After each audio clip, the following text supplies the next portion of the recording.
Harvard Divinity School. 100 Years Rudolf Steiner, December 15th and 16th, 2025.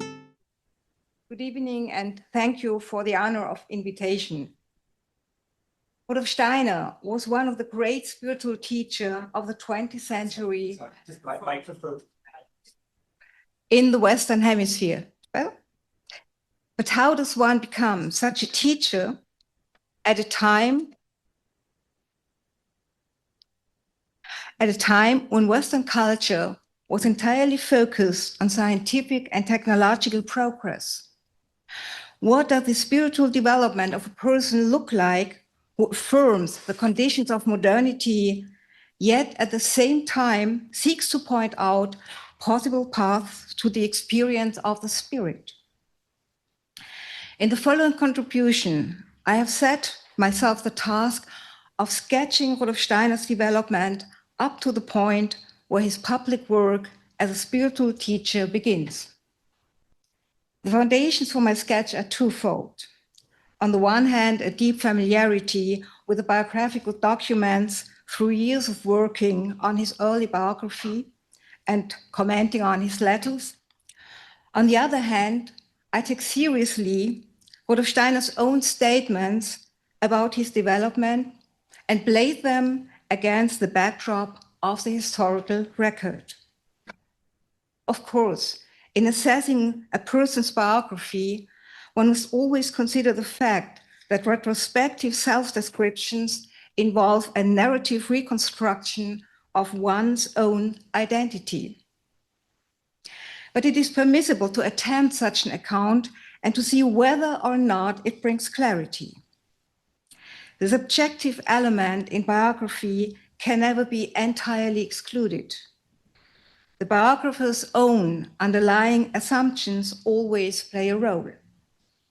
Thus, anyone who views Rudolf Steiner's accounts of spiritual experience as mere projections will naturally view his development differently than someone who is convinced of the existence of a spiritual reality. Given the limits of time, my account can, of course, only be a rough sketch, and the vividness of concrete events can at most flash up here and there. Rudolf Steiner, born in 1861, grew up in modest circumstances south of Vienna, at various railway stations as the son of a low-ranking railway official with two younger siblings. He was introduced to the technological developments in a way that few young people at that time could have been. Partly through growing up at train stations, where he became familiar with the most modern technologies in rail and communication, and partly through his education, which was strongly oriented toward the natural sciences. Around age 8, we heard that this morning already, he had a formative spiritual experience that would have a profound impact on him. He was sitting alone in the waiting room of a railway station when a woman unknown to him entered and, using a kind of sign language, asked him for help. It was later revealed that at the exact time of this experience, one of his mother's sisters had taken her own life. With this moving event, there began for him a new kind of inner life. As he later said, quote, in which were revealed not only those worlds that allowed the outer trees and mountains to speak to the human soul, but also the worlds lying behind them. And from roughly that moment on, the boy lived with the spirits of nature, with the creative beings behind things, in the same way as he let the outer world affect him. From then on, the reality of the spiritual world was just as certain to him as that of the sensory world, unquote. A key feature of Rudolf Steiner's being evident early on was his effort to validate his spiritual experience, to understand it in the context of the way of thinking prevalent in his time. to integrate his experience into this way of thinking, so to speak. It was an intense moment of happiness for him when, at age 9, he discovered that doing geometry evoked in him inner experiences similar to those he had when encountering the spiritual world. In both cases, it was about something generated by the human soul, but possessing a, quote, meaning entirely independent of human beings. I felt that knowledge of the spiritual world must be carried in the soul just like geometry. This was the first blossoming of a view that gradually developed within him and took on a clear conscious form around the 20th year, unquote. Characteristic of the young Rudolf Steiner around age 13 was also a particular kind of realization arising from ordinary life. So once a schoolmate was sent with 10 kreuzers to buy rolls of bread. Rudolf Steiner knew that one roll cost 2 kreuzers in the town, so the friend should return with 5 rolls. But he came back with 6, because this baker added 1 free roll for every 5. Rudolf Steiner was deeply impressed by this, as he recognized that reality is composed of 2 elements. On one hand, what can be deduced by logic, what can be calculated, and on the other, what is arbitrary, in this case, represented by the self-will of the baker. In his final years at the upper secondary school in Wiener Neustadt, a school designed to prepare students for technical college and focusing heavily on the natural sciences, Rudolf Steiner became increasingly interested in philosophy. He hoped it could clarify how the path into the supersensible could be found through cognition. Quote, I felt that thinking could be developed into a power that truly grasps the things and processes of the world, unquote. Although Kant opened up a new world for him, Fichte became more meaningful for Rudolf Steiner regarding his central question, particularly because he increasingly saw, quote, the only possible starting point for true cognition in the activity of the human eye. When the eye is active and observes this activity itself, one has something spiritual directly present in consciousness. So I told myself, unquote. In the 3 free months between finishing school and beginning his studies at the Vienna University of Technology, he intensively studied Fichte and rewrote Fichte's Wissenschaftslehre, Science of Knowledge, according to his own needs.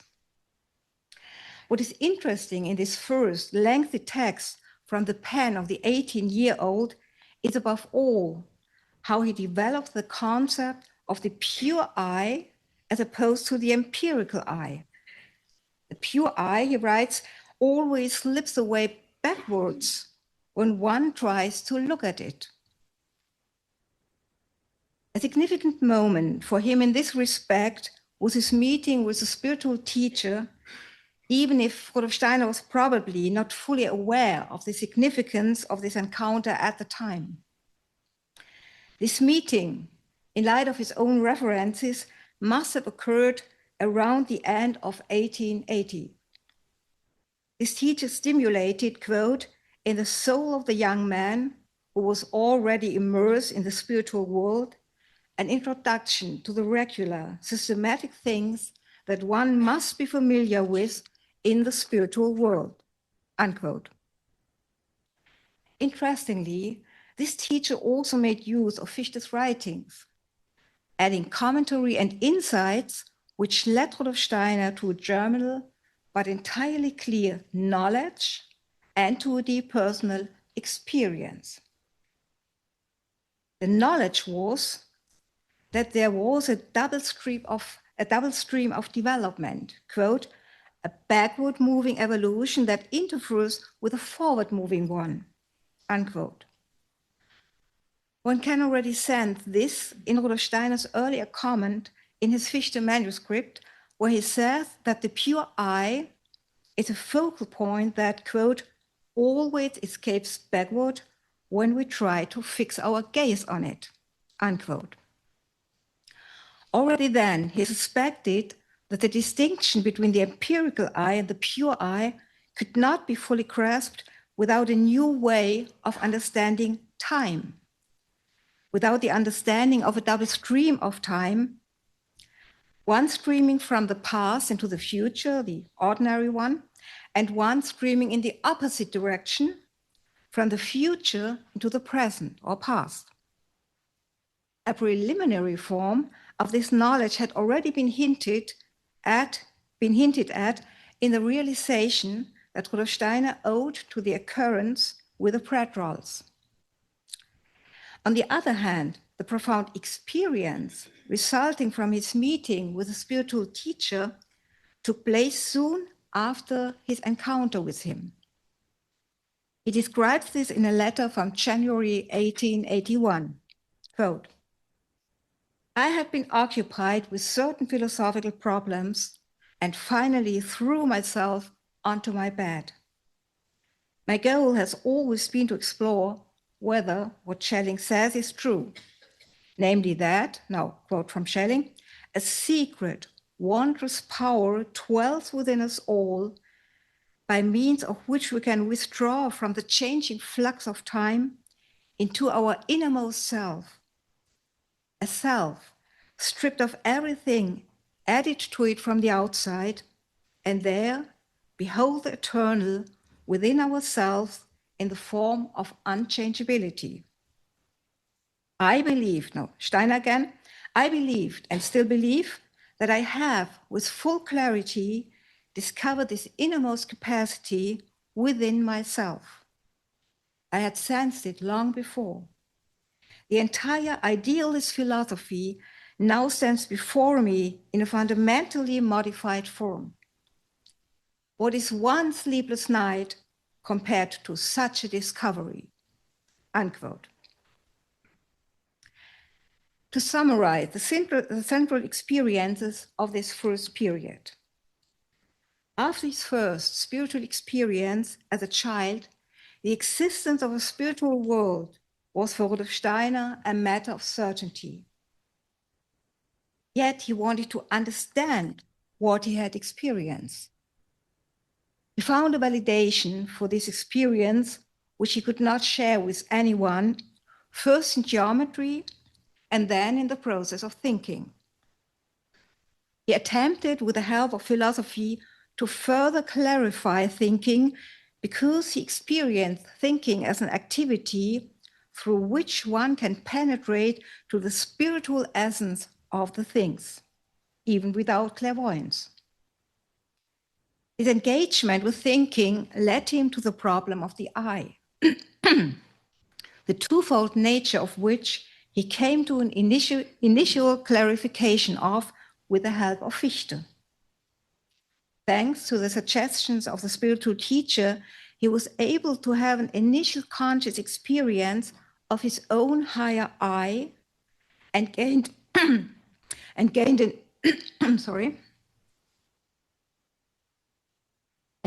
insight into the double stream of time, which later became the basis of his understanding of evolution.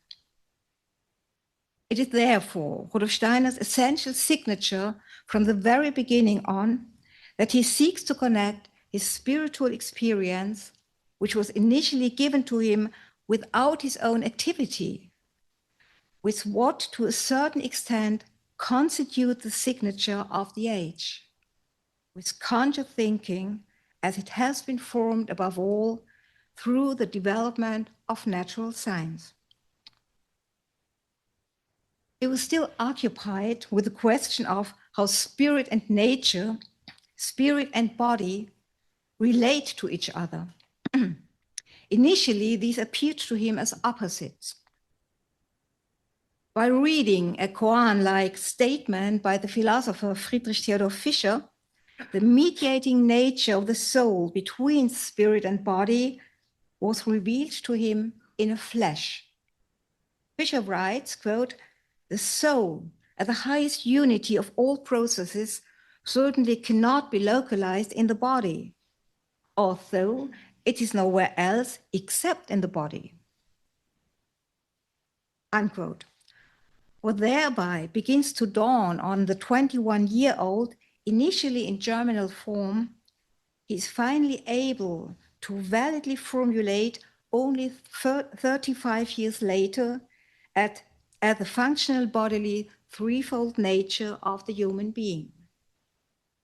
Yet, even at this early time, it gives him a basis for a difficult case during his work as an educator. After completing his formal studies at the University of Technology in 1884, Rudolf Steiner took a position as a tutor in a merchant family in Vienna. Arising from his sensory, supersensible view of the human being, he was able to develop practical pedagogical measures through which he succeeded in bringing the second oldest son, Otto, who was severely developmentally delayed, within less than 2 years, to a point where he could complete school and later study medicine. Otto's mother thanked him with the words, "Through your skill and will, you have awakened for me a dear child to mental life." Unquote. In 1882, the 21-year-old Rudolf Steiner sent a small treatise to 3 philosophers, Friedrich Theodor Fischer, Johannes Volkert, and Johannes Riemke, of which he later said that it contained the first seeds of his spiritual science. In it, he attempted a, quote, "real explanation of cognition." In cognition, the activity of thinking and the activity of the senses always come into interplay. We thereby integrate what appears to our senses in space into the universality of the world's conceptual content.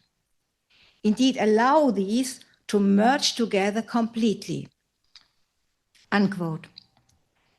In this, one can already find the basic structure of his main philosophical work, the philosophy of freedom, also known as the philosophy of spiritual activity.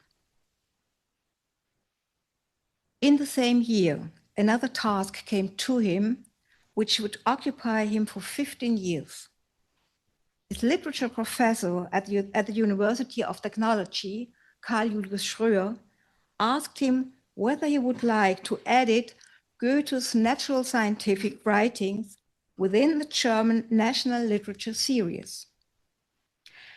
Rudolf Steiner had earlier become upon Goethe's theory of colors, for what was presented to him by the university in the field of optics did not correspond to his inner experience of the nature of light. And in Goethe, he found a more appropriate view. He accepted the task, which presented a challenge for him. He could study, due to his relation to Goethe's work, how destiny is formed out of the double stream of time. Quote, "Destiny is made up of 2 factual formations which come together in the human soul. Together in human life to form a unity. One streams from the inner impulses of the soul, the other approaches the human being from the external world. My own soul impulses turned toward contemplation of the spiritual. The outer spiritual life of the world brought Goethe's work to me.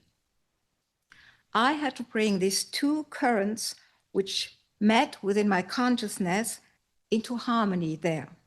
Unquote. Goethe was a master of observation.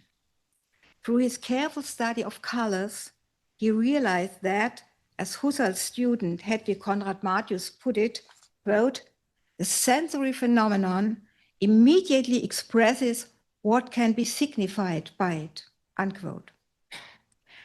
But Goethe's central discovery in the field of natural science was the formative laws of the organic, the principle of metamorphosis. For Rudolf Steiner, Goethe was a personality who had formed a, quote, spirit-appropriate view of nature, and therefore was capable of placing knowledge of nature in the proper way into the total realm of human creation, unquote. This meant for him a special situation. He saw that Goethe, by an entirely different path than his own, that is, through exact observation of the sensory world, arrived at experiencing the same essential being that had graciously revealed to him. Since his first spiritual experience, and toward which he sought a conscious path through precise apprehension of the thinking process.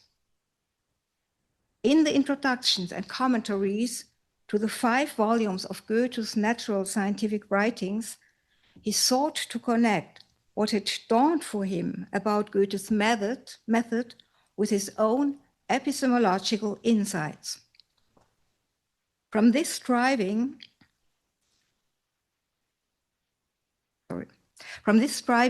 he wrote a small book, Outline of an Epistemology Implicit in the Goethean Worldview. In it, he wanted on the one hand to present the significance of Goethe's method, and on the other hand to present, quote, the fact inwardly experienced and known in the experiencing that the human being with his thinking, if he deepens it sufficiently, does live in the midst of world reality as within the spiritual reality, unquote.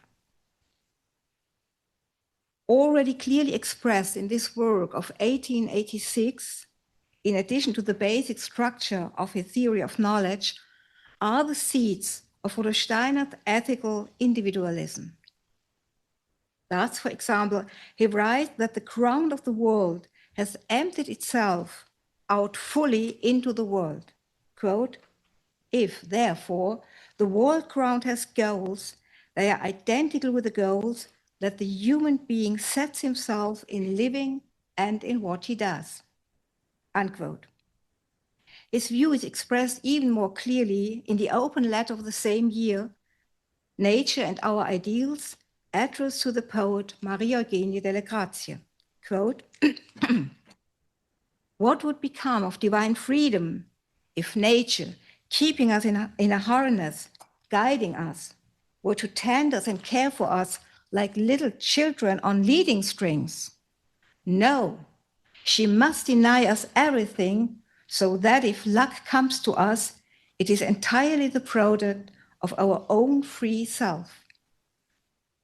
We should finally admit that the God whom a world-worn humanity had imagined in the clouds, in fact, dwells in our heart, in our spirit. He has, in full self-emptying, poured himself entirely into humanity, unquote.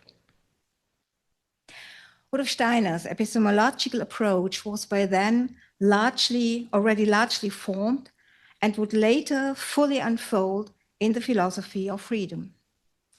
The fact that this book has been, still to this day, ignored or rejected by the academic philosophical world was to be expected. Philosopher Eduard von Hartmann even saw in it the danger of a slip into the abyss of unphilosophy. But Rudolf Steiner had an entirely different starting point than the specialist philosophers. He proceeded from what was experienced, inwardly observed. For him, the spiritual reality of the concepts was a matter of inner certainty. He wanted to show the way to this by demonstrating that spiritual experiences are to be sought, quote, in an entirely analogous way to experiences of the outer senses, unquote, and that it is possible for every human being, by becoming aware of the experience of thinking, to find the reality of the spiritual. And so, the Philosophy of Freedom carried in its first edition the motto, "Results of observation according to the method of natural science." For to him, the content of philosophy was, quote, "in the strictest sense, just as much a result of observation directed inward as color and tone are the results of observation directed outward," unquote. Let us summarize.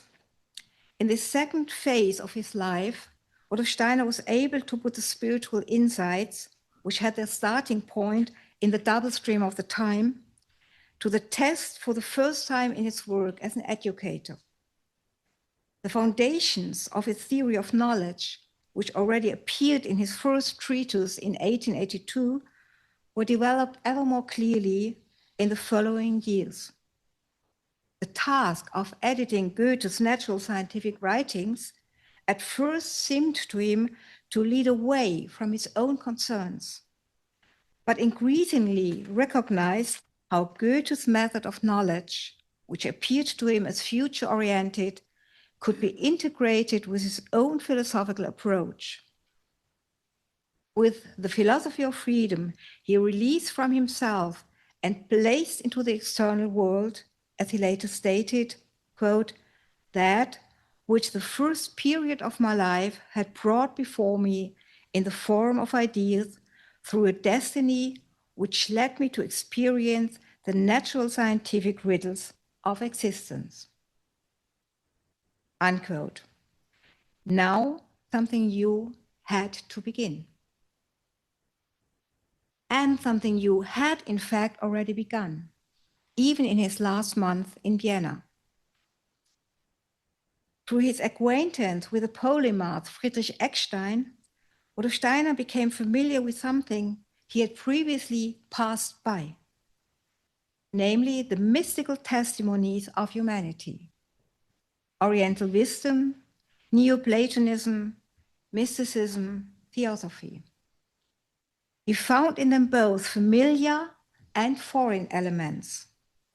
He was drawn in by the kind of inner experience, the warmth of soul that revealed itself in these testimonies. But he did not find in them the kind of illumined experience of ideas that he himself strove for. Most significant for him was that, thanks to Eckstein, he discovered Goethe anew, namely as an esotericist, as someone who not only had developed a spirit-appropriate view of nature, but who also stood in a direct relation to the spiritual. Goethe's enigmatic fairy tale was of great importance to him in this respect.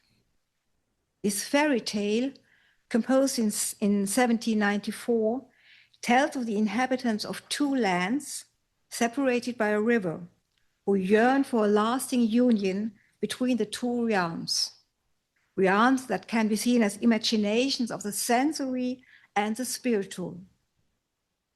What emerged for Rudolf Steiner, quote, "in terms of soul content based on the fairy tale, became important material for meditation," unquote. He later said that in order to comment on the fairy tale, he had actively engaged for the first time with what had always lived in his soul, since his first occult experience, that is the encounter with the deceased aunt. From then on, he lived, quote, "with the creative beings behind things and was able to see through the outer appearance to the essence." He now applied this capacity for the first time consciously in order to penetrate through the originating source underlying the images of the Goethean fairy tale. In doing so, he came upon a very special trace. He experienced something that shook him deeply. At the end of November 1890, he writes in a letter that one cannot explain the fairy tale, quote, without having gone through certain things that took place quietly and invisibly in Germany between 1790 and 1820, unquote. That is, during the era of Weimar Classicism and German idealism. It sounds in the letter as if he had just gone through these certain things himself, as if he had entered a new spiritual sphere at that time. The encounter with the sphere initially paralyzed him in a certain way.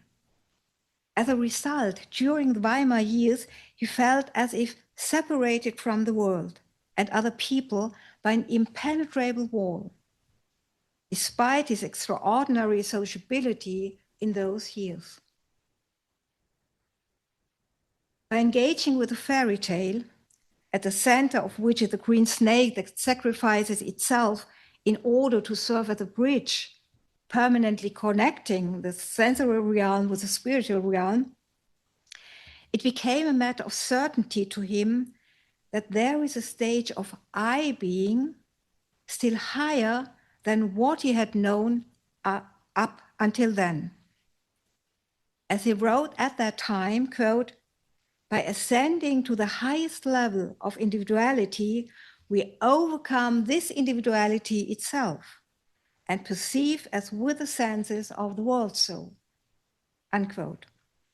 Or, in direct reference to the fairy tale, quote, when the time has come, that is, when the human being has understood that he must not only renounce his self for moments, but that selflessness must become his very nature and being, then will arrive the state of full bliss, unquote.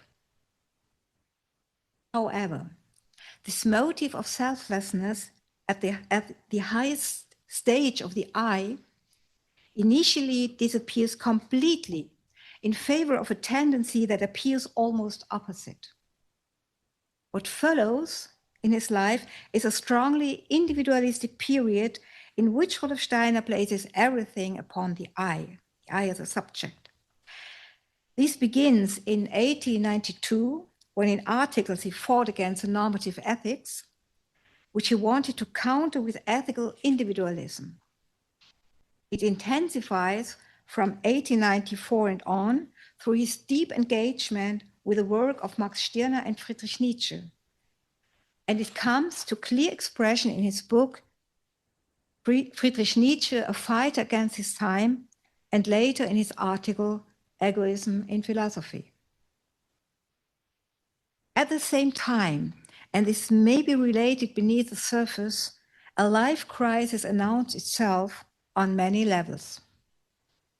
Rudolf Steiner earned his PhD in 1891 with a philosophical dissertation in which he expressed his basic epistemological convictions. He hoped for a position as a philosophy lecturer, but this hope was not fulfilled. Beginning in 1890, he had been tasked a second time with editing a large part of Goethe's natural scientific writings, now for the Weimar edition, the first comprehensive edition of Goethe's works. Very soon, he had to realize that this edition was envisioned entirely on a philological basis. But what he cared about were Goethe's ideas, not textual variants. The philological detail work brought him no joy, and he made some mistakes in that work, as he later admitted. He also attributed this to the fact that, due to his particular way of perceiving, which always in a sense went straight to the essential, he had, quote, to conquer with difficulty everything that pertained to knowledge of the external world, unquote. His special soul constitution became increasingly problematic for him during his final Weimar years. He realized that it was difficult for him to memorize details of the sensory world. For example, he had to look at a plant 30 to 40 times to retain its appearance in memory. Quote, "For me, the sensory world had a shadowy, pictorial quality. It passed before my soul in images, while the connection with the spiritual thoroughly carried the genuine character of reality." Unquote. In the final Weimar year, he is now 35 years old, that began what he describes in his autobiography as a soul turning. It is a process that extends over many years and at the end of which Rudolf Steiner stands before us as one transformed, and yet at the very same person in terms of his innermost concerns. The fact that he is so enthusiastic about Nietzsche in these years is also related to this. His engagement with Nietzsche is like a prelude to the soul turning. Like Nietzsche, he wanted to become, quote, "an affirmer in the face of reality." He now wanted to seek the spirit within and through reality, and to make reality a dwelling place for spirit. And with this, to also perhaps break through the wall that separated him from the external world. In 1897, Rudolf Steiner moved to Berlin to take over the editorship of the venerable magazine for literature, together with his friend, the poet Otto Erich Hartleben, who was well known as a lover of life and drinking. Hartleben introduced him to the Berlin literary circles, whose way of life Rudolf Steiner for a time adopted: cheerful nights of heavy drinking. This too was a kind of exploration of reality.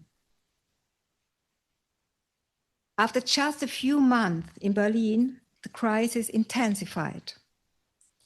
Rudolf Steiner got into serious conflicts with his publisher Felber, which had taken over the magazine for literature. He even thought of giving up the journal. During this time, Nietzsche's sister, Elisabeth Förster Nietzsche, approached him once again. She had earlier tried to recruit him as editor for her brother's works, leading to dramatic events at the end of 1896. But the conditions she proposed now were so degrading that he declined. 1898 was a challenging year for him in many respects, a symbol of which may be seen in the fact that his writing desk went up in flames at the end of September. But strong challenges were coming to him on an inner level as well. On the one hand, through an existential immersion in individualist anarchism, which focuses everything toward the subject, toward the I. Quote, "Destiny had now given such a turn to my experience with John Henry Mackay and Stirner that here too I had to submerge myself in a thought world which became for me a spiritual trial." Unquote. His heightened individualism appears finally in 1900 in the chapter titled Outlook of the second volume of his book, Views of the World and of Life in the 19th Century. When he writes, for example, quote, "The world of ideas is my experience. It is present in no other form than that which I have experienced," unquote. On the other hand, a second challenge toward the end of the 1890s came from his intensive engagement with the writings of the evolutionary researcher Ernst Haeckel. Here too, one can perceive Rudolf Steiner striving to fully immerse himself in reality and to inwardly set aside much that he had lived with until then. In his essay, Haeckel and his opponents, He traces the history of the idea of evolution from Goethe through Darwin to Haeckel. He bases this on the natural scientific perspective, which seeks, quote, to explain organic forms in the same manner as inorganic phenomena, seeing them as not having been intentionally imbued with an inherent purposeful aim, unquote. He fully takes up the standpoint of the, quote, biological explanation of nature, and had to fight a tumultuous inner battle against the demonic forces that would seek to bring about from the knowledge of nature not spiritual perception, but a mechanistic, materialistic way of thinking. At that time, I had to save my spiritual vision in inner storms, unquote. Between and in these polarities, intensification of the I on one side and immersion in biological materialistic explanations of nature on the other, there took place Rudolf Steiner's inner existential trials around the turn of the century. His 2 volumes on views of the world and of life in the 19th century, which he worked on from the end of 1899 until autumn 1900, played a special role in this regard. Since 1898, he had repeatedly been tasked with giving historical overviews in various fields. On the one hand, in the Free Literary Society in Berlin, on the other, in the Workers' Education School, where he had taught history since early 1899. Now, he had been commissioned to contribute to a series of books on the 19th century about the views of the world and of life. And there he explored the philosophical positions between the landmarks of Fichte's vocation of man and Hegel's riddles of the universe. That is, between the polarities in which he was living in at that time. If, on the one hand, it is said at that time and also today that in essence, Rudolf Steiner actually always wrote about himself in his books on Goethe, Nietzsche, and Haeckel, then we must place alongside this another, to a certain extent, opposite phenomenon, documented by contemporary evidence, namely Rudolf Steiner's exceptional ability to completely feel into other viewpoints and people, and to recognize the direction in which the other person is striving in their innermost being. For example, the famous German journalist Maximilian Harden experienced in 1892 that in a review on his essay collection Apostata, Rudolf Steiner, quote, spoke about the I that I want to be somewhat exhaustively and strangely clairvoyantly, unquote. The poet Maria Eugenie delle Grazie confirmed to him in 1893 that she felt her, quote, creation accompanied with such penetrating understanding that in your critique, I see myself as though in a spiritual mirror, unquote. And his friend from student years, Moritz Zitter, attested that Rudolf Steiner indeed always, quote, thought and felt so deeply into the being of the other, unquote. Rudolf Steiner's ability to immerse himself in others was also brought to the fore in the writing of his views of the world and of life in the 19th century. There is much to suggest that this work is related to what he described in a lecture in 1921 as follows: that he once had to go through various worldviews and in so doing, quote, attempted to stand objectively within the soul experience that fills the materialist, the naturalist, the idealist, and so on. I tried, in a sense, to live into the soul constitutions that can take hold of the human being in this way, unquote. As he wrote this book in the year 1900, he experienced that, quote, the natural scientific view that emerged from the Darwinian way of thinking still lay before the eye of my soul, unquote. It was no coincidence that he dedicated the book to Haeckel. But soon after the completion of the book, he experienced, as he describes in the aforementioned lecture, an inner transformation, a reshaping of the soul such that it, quote, suddenly had the understanding to experience imaginatively how in the otherwise merely sensory, mechanically perceived path of the sun's passage through the zodiac, that there lies a living cosmic organic process, unquote. The passage of the sun became to him imaginatively filled with meaning, corresponding to what he had experienced in his passage through the worldviews. And this led him to the recognition that in primordial times there was present in spiritual reality an entirely other essential being than merely the simplest organisms.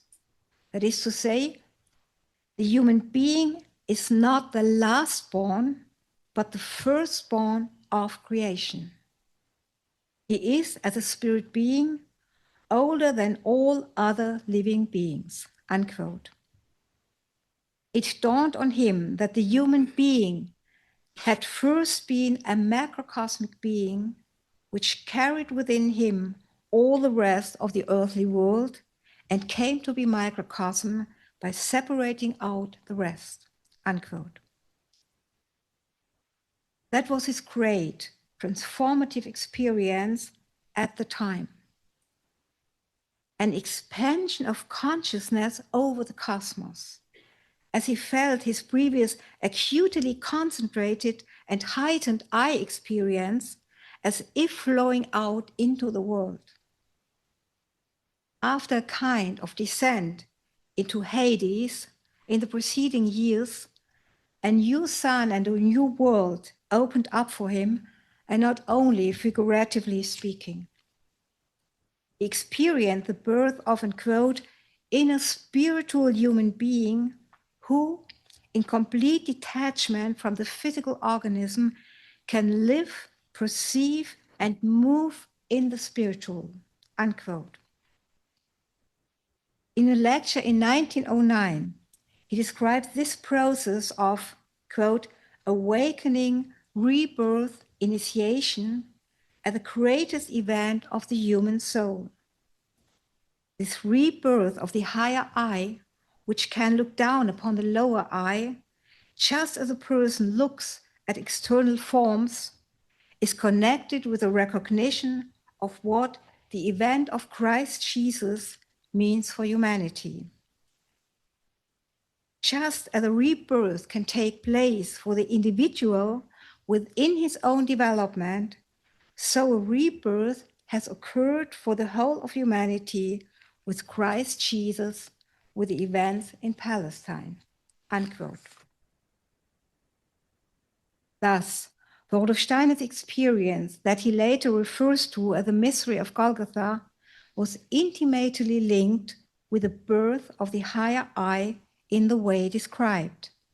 And he alludes to this in his autobiography with the following words, quote, what was most essential for my soul's development was the fact of having stood spiritually before the mystery of Golgotha in the most inward and earnest celebration of knowledge, unquote. Along with his spiritual rebirth, the birth of what he also calls the truly spiritual I, which experiences itself as spreading out over the cosmos, there came the experience and awareness of the Christ being. The consequence of this was the awakening of the, quote, inner word into which the spiritual outer world can pour itself and in which things and beings express their own nature, their own being, meaning, unquote. Let us look back upon the third phase of Rudolf Steiner's development. What he was now experiencing in 1901 had already begun to dawn on him intuitively at the beginning of the Weimar years.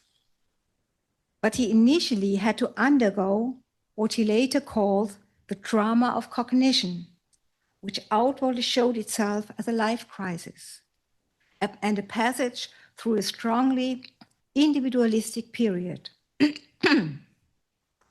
At the same time, he felt the need to connect more affirmatively and intensively than before with the sensory world and the reality of life. This included, among other things, immersing himself in the idea of evolution as formed by Darwin and Haeckel.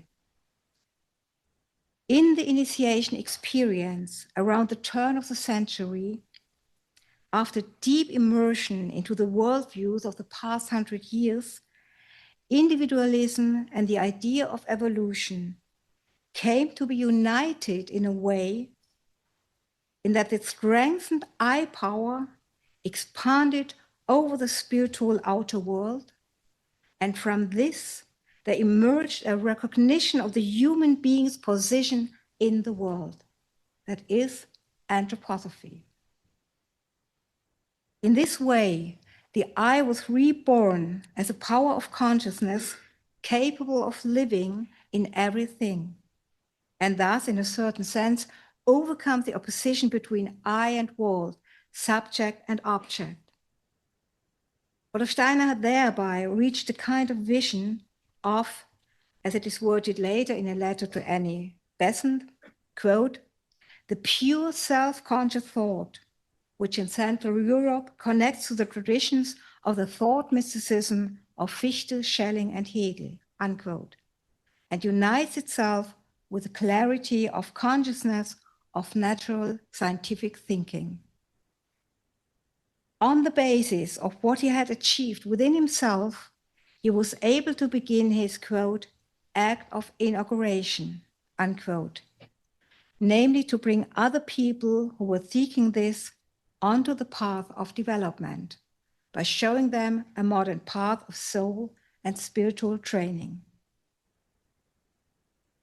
Rudolf Steiner once described the hypothetical case of a person who, at age 40, had experienced the rebirth, the awakening of the spiritual eye, which could now see into the spiritual world.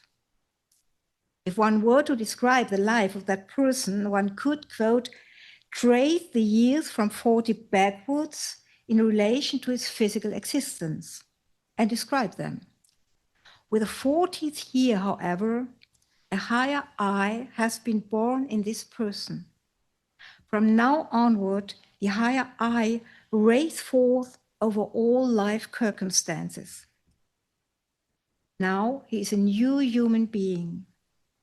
Now it is above all a matter of recognizing how the higher I grows and develops further from year to year, unquote. This became a key for me in my contemplation of Rudolf Steiner's life. After his 40th year, that is in 1901, at the year in which the aforementioned event took place, a different kind of consideration of his biography is required than before.